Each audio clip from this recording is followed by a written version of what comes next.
So you've decided to take your child to see a therapist. Today, I'll offer 5 tips for introducing the dreaded idea of therapy and for dealing with any questions or pushback that you may get from your child once you do. A lot of parents dread this part of the talk. Then I'll share my top 3 tips for helping your child to succeed once they are in therapy. And this video, by the way, is relevant for all parents, divorcing or no.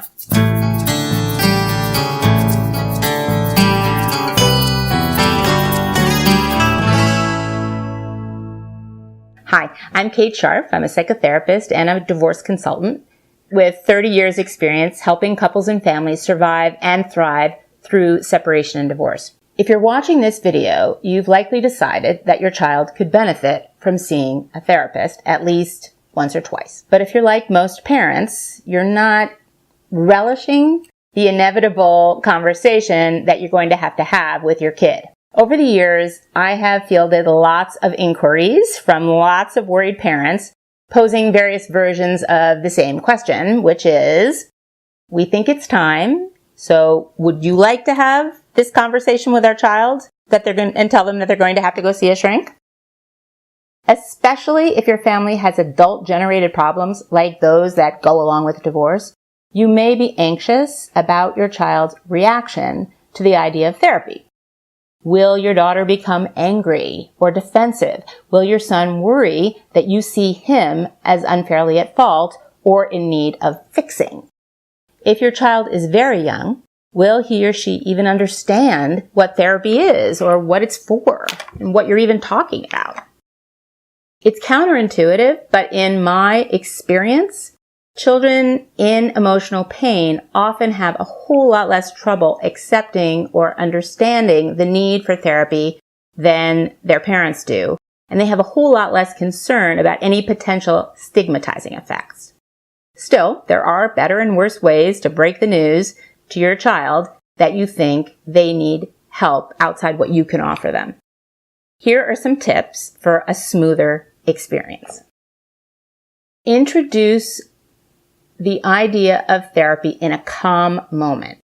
Don't raise it when either of you or your child, is angry or upset, especially immediately after an argument or a crisis, such as a suspension from school. If your child is riled up already, they won't be able to take in what you're saying. And if you're angry, your child will view therapy as a punishment. You don't want that. Identify the problem. Tell your child what you see that has you worried. Be direct. Something like, honey, I know you've been getting into a lot of fights at school, or seems like you've been having a lot of nightmares lately. That will make sense to them. Offer compassion. Tell your child you know he's unhappy and you want to help. For example, say, it must be really upsetting when the other kids are angry at you. Or, nightmares can be really scary. No one likes to be scared. Explain therapy. Once you've identified the problem and you have offered compassion, tell your child you found someone who you think can be helpful. You might offer, sometimes when children feel scared a lot of the time, it helps to go to a person whose job it is to help kids to understand their feelings and their worries by talking about them and playing about them. Mom and I went to meet a person like that last week. Her name is Dr. Kelly, and actually she's really nice. She's sort of a doctor for feelings, not for your body. And we think if you met with her, even a few times, it might help you to understand why you've been having those nightmares. Then you wouldn't have to feel so scared at night. Don't get discouraged. No matter how gentle you are, you can't control the fact that your child may growl at you. They may say something like, there's nothing wrong with me, or I don't get those nightmares anymore. Just stay calm. Just stay the course. And offer an answer like, okay, if you and Dr. Kelly decide you're not scared anymore, Daddy and I will be really happy for you.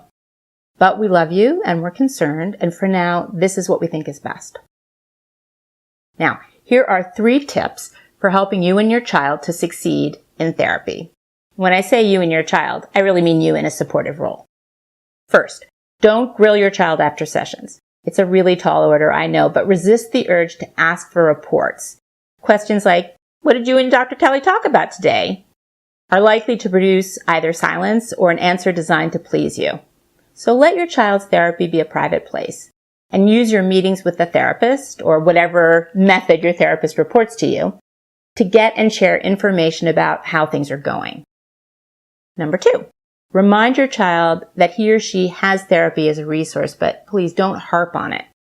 When difficulties arise, there is nothing wrong with gently suggesting that your child talk about those issues in therapy. If your child gets in a fight at school, you might say, honey, if you feel like it, talking with Dr. Kelly about what happened might be helpful. She might have some thoughts about how you could handle this if it happens again.